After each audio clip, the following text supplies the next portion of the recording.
Meio-dia 23, o Jornal Anhanguera está de volta e olha, uma operação conjunta entre policiais do Comando de Operações de Divisas e da PM do Distrito Federal resultou na apreensão de uma plantação de maconha, armas e munição.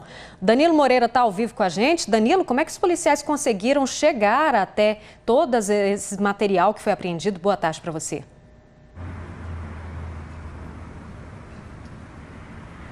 Oi, Rosane, boa tarde a você, boa tarde para todo mundo que acompanha o J1. Pois é, essa operação foi em conjunto, junto com os policiais militares do Distrito Federal e também com o Comando de Operações de Divisas aqui de Goiás. Eles abordaram um veículo no DF-130. E esse motorista aí, no carro desse motorista, foram encontrados vestígios de maconha. Os militares questionaram aí sobre essa droga e ele confessou que havia uma plantação de maconha em uma área rural em Planaltina. Após uma longa busca no local, os policiais encontraram cerca de 100 pés de maconha, além de vários outros que tinham sido queimados recentemente. Os PMs localizaram também uma arma, 20 munições e também uma balança de precisão. Ao todo, 5 pessoas foram detidas e conduzidas para a delegacia em Brasília. Viu, Rosane? Volto com você. Tá certo, Danilo. Muito obrigada pelas informações. Bom trabalho para você, viu? Agora vamos falar de um assunto que está pesando no orçamento, o preço de alguns produtos da cesta básica. Segundo o IBGE, o Índice Nacional de Preços ao Consumidor sofreu uma alta, gente, de 2,28% nos últimos 12 meses. Em agosto, esse índice chegou a 0,23%. O resultado disso é que o preço de alguns alimentos foram parar lá nas alturas, como o caso do arroz, por exemplo. Vamos então ao vivo conversar com a Liz Mendes, que está lá em Anápolis, em um supermercado da cidade, para mostrar como é que está essa realidade, os preços nas prateleiras. Como é que estão aí, Liz? Está dando para encher o carrinho por aí? Boa tarde para você.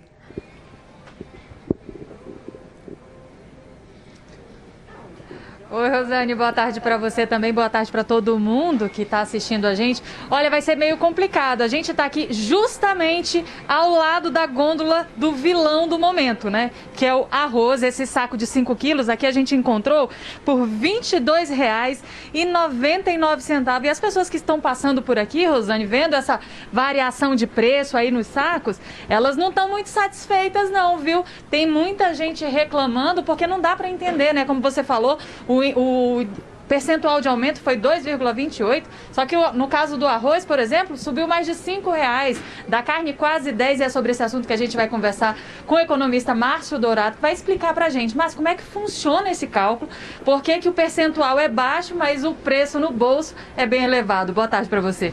Boa tarde, Liz. Bem, pessoal, quando a gente fala de aumento de preços, a gente tem 2 tipos de índices. A gente tem o índice geral, que é pela média dos produtos.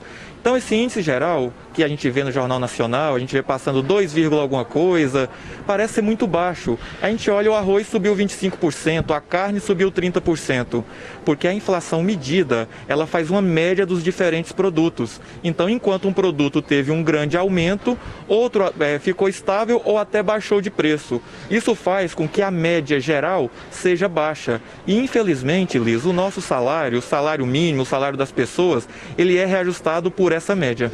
E olha só, nem tudo também é má notícia não, viu, Rosane? A gente está vendo aí nas imagens do Adriel Santos o preço, né, alto do arroz, mas o feijão é um ponto que dá para economizar. O tomate também baixou de preço e alguns legumes também estão ajudando aí a equilibrar essas contas. Mas eu queria que você passasse para o telespectador, Márcio, alguma dica de vir aqui no supermercado, se deparar com um preço como esse, tem algum jeito de levar o arroz para casa ou substituir por outro produto e acabar economizando? Tem sim. Vamos pensando assim, que a gente tem produtos que são da estação e produtos que estão fora de estação.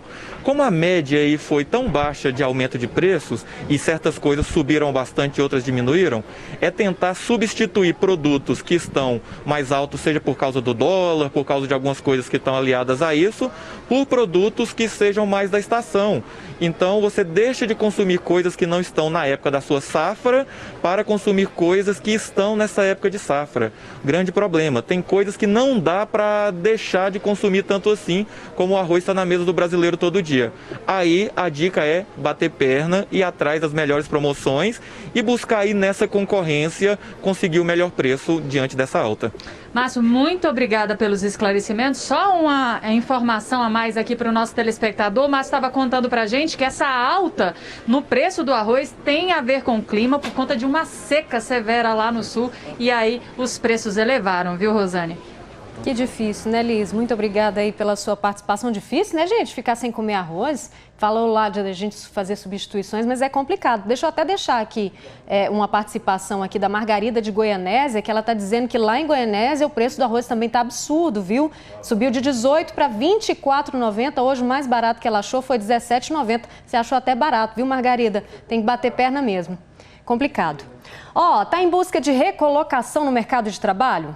3 cidades do estado estão com muitas oportunidades. A Moriele Silva fala com a gente lá de Rio Verde.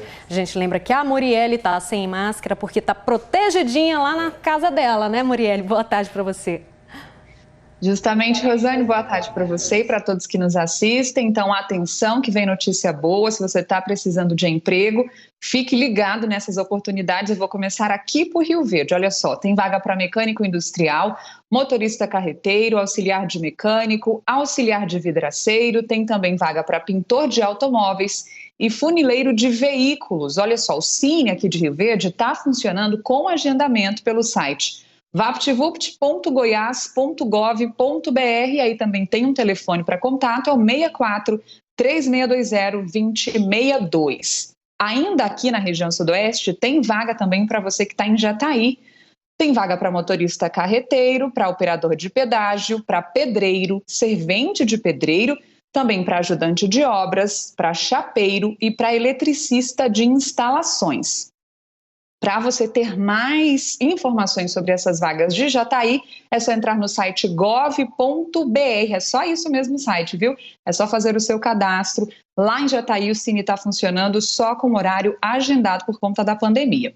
Agora a gente vai para Anápolis. Atenção que para Anápolis tem 500 vagas no Cine. Todas essas que vão aparecer na sua tela. Eu vou citar algumas aqui, por exemplo, assistente de cobrança, auxiliar de marceneiro, chefe de depósito, confeiteiro, encarregado de obras, também nutricionista, mas reforçando, são 500 vagas, tem muita oportunidade para você de Anápolis e região. É só você baixar o aplicativo Cine Fácil para ter acesso a outras informações sobre essas vagas. Eu desejo boa sorte para todo mundo que está procurando emprego e não se esqueça de aproveitar o tempo para se profissionalizar. Tem muito curso online, inclusive gratuito, você pode acessar aí na internet para se especializar. Rosane? Tá certo, Muriel. Muito obrigada pela sua participação, viu? Agora olha só a ousadia. Em Lusiânia, policiais do Grupo Especial de Repressão a Narcóticos, o GENARC, prenderam um homem por suspeita de tráfico. Ele se passava por entregador de aplicativo de comida. O falso entregador foi monitorado por vários dias. Durante a investigação, foi registrado intenso movimento de pessoas na casa dele, além de várias saídas do suspeito de motocicleta com uma caixa de entregas. Mas o detalhe, gente, é que ele não buscava encomendas em restaurantes para serem entregues, diante da suspeita de que ele estaria utilizando a caixa do aplicativo como disfarce para entregar drogas. Os policiais fizeram uma abordagem e com ele foi encontrada uma porção de maconha dentro da caixa verde. Na casa dele foram apreendidas mais droga e dinheiro. A Uber informou que, pelos dados apresentados até o momento, o motociclista identificado pela reportagem não tem cadastro para realizar entregas utilizando o aplicativo Uber Eats. A empresa esclarece que as mochilas distribuídas ou vendidas aos entregadores podem ser revendidas, emprestadas ou até mesmo furtadas. Portanto, o simples uso de elementos com o logotipo da empresa não é um indicativo confiável de cadastramento no app. E os agentes prisionais impediram que porções de drogas fossem entregues hoje a detentos na cadeia de Jataí. O curioso, gente, é aonde essa droga estava escondida, né, Tássia Fernandes? Conta pra gente. Mais um lugar inusitado, viu, Rosiane? Olá novamente, boa tarde para todos que nos acompanham. Essa droga estava escondida em remédios deixados pelo pai desse preso. Os agentes penitenciários que estavam de plantão desconfiaram ali dessas cápsulas, perceberam que a embalagem estava danificada, alterada, e foram observar. Decidiram abrir as cápsulas e, ao invés de medicamento, o pó que tinha ali era droga, crack. Essa droga foi apreendida, encaminhada aqui para a delegacia da Polícia Civil de Jataí. O pai já havia ido embora, por isso ele não foi preso, mas a Polícia Civil deve investigar essa situação, e a Diretoria-Geral de Administração Penitenciária diz que também vai abrir um procedimento administrativo interno para apurar direitinho isso daí e ver, uma punição para esse preso que receberia essa droga, essas porções de crack escondidas dentro das cápsulas de remédio. Volto com você, Rosane. Tá ok, obrigada, Tássia. Em Uruaçu, no norte do estado, 2 homens foram presos por tráfico de drogas e associação criminosa. A polícia recebeu uma denúncia de que 2 homens estariam usando do emprego de infômetro que deu negativo. Hora da previsão do tempo, vamos ver como é que fica?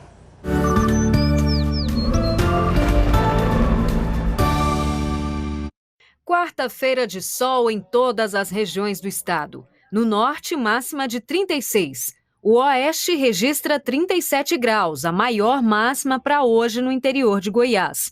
Na região central, varia de 15 a 33. No sudoeste, a mínima fica em 15. No leste do estado, um pouco mais frio, mínima de 12 graus. E o sul registra mínima de 14 e máxima de 32. O tempo seco continua servindo de alerta para todas as regiões, com umidade em queda a partir das 3 horas da tarde. Destaque para Catalão, com umidade mínima de 20%. Jataí fica em 22%, com grande variação nas temperaturas entre 15 e 32 graus. Em Anápolis, a umidade em 29%, e em Três Ranchos, umidade de 23% e temperatura mínima de 14 graus.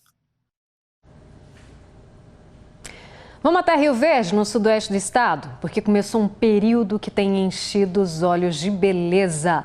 O da floração dos ipês amarelos, gente. Essa árvore que costuma florescer no período da seca chama a atenção dos rioverdenses pela beleza das flores. Olha aí. Pessoas paradas com os celulares na mão. É mesmo difícil não registrar. Essa avenida que dá acesso a uma universidade de Rio Verde é cheia de ipês. Nessa época de seca, a paisagem fica assim. Flores amarelas que de longe chamam a atenção pela beleza. Muito bonito, né? E muito importante para Rio Verde, né? Em 2018 eu vim aqui, agora tá bonito de novo.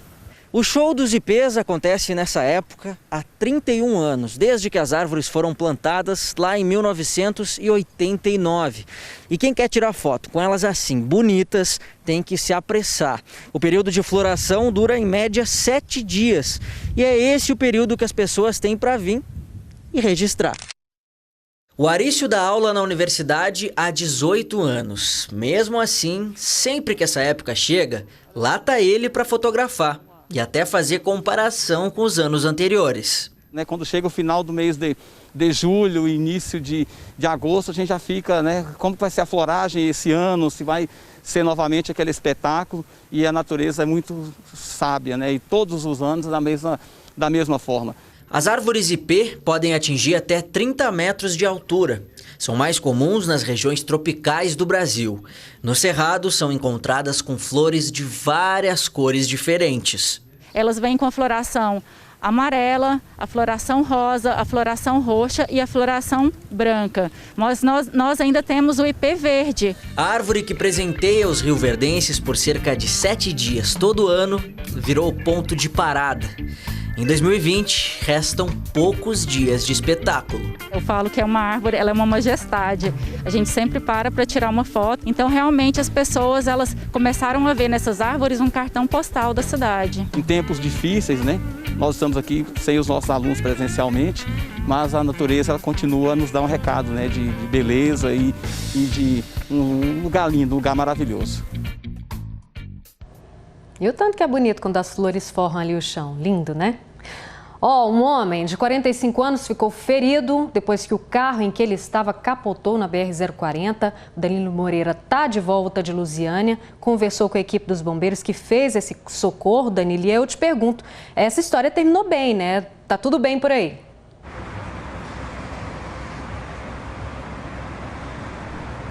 Pois é, Rosane, terminou bem sim, viu? Esse acidente, como você disse, aconteceu na via 040, na BR-040, no perímetro urbano aqui de Lusiânia. O corpo de bombeiros foi acionado e quando os militares chegaram lá, esse motorista estava preso dentro do veículo porque ele estava com um cinto de segurança. Ou seja, o cinto pode ter salvado a vida dele. Eu estou aqui com o Tenente Gabriel Lins, do Corpo de Bombeiros. Tenente, o senhor tem mais informações sobre essa ocorrência, né? O motorista estava usando o cinto de segurança, o que ajudou muito, né? Boa tarde para o senhor. Boa tarde a todos. O Corpo de Bombeiros foi acionado para atender um capotamento na via 040. Chegando ao local, nos deparamos com a única pessoa que estava dentro do veículo, que era o condutor, e ele estava com cinto de segurança. Numa situação como essa, nós podemos afirmar que o cinto de segurança salvou a vida dele, porque em diversas outras ocorrências nós nos deparamos com vítimas que são ejetadas. Tenente, o senhor estava até dizendo para a nossa equipe antes de entrar ao vivo sobre os números de acidentes aqui na região e também em todo o estado, né? Se muitas pessoas aí estivessem usando o cinto de segurança, poderia ter menos mortes aí nesses acidentes no trânsito, né? Com certeza. Nós vivemos num país de trânsito violento. De acordo com a Organização Mundial de Saúde, de 178 países, o Brasil fica em 5º lugar em número de mortes com acidentes de trânsito. E mais que isso, né, o Corpo de Bombeiros atendeu no ano passado, em 2019, mais de 30 mil ocorrências de acidentes de trânsito. E neste ano nós já atendemos quase 17 mil. Tenente, e tem muito motorista irresponsável ainda, infelizmente, né? Ainda sobre esse acidente de ontem, o senhor estava dizendo que o motorista relatou aí que se distraiu, né, na direção e que ele havia ingerido bebida alcoólica também? Isso, nós tivemos o relato do próprio motorista nessas duas situações. Então o Corpo de Bombeiros alerta, né, para principalmente o uso de celular ao volante, né, e fazer uso de bebida alcoólica e dirigir. São duas misturas aí muito perigosas para o tipo de trânsito que nós vivemos. Realmente não combina. Tenente, muito obrigado pela sua participação aqui no J1. Então tá aí as informações, né, Rosane? Muito cuidado ao assumir a direção de um carro, de um veículo, né? Volto com você no estúdio.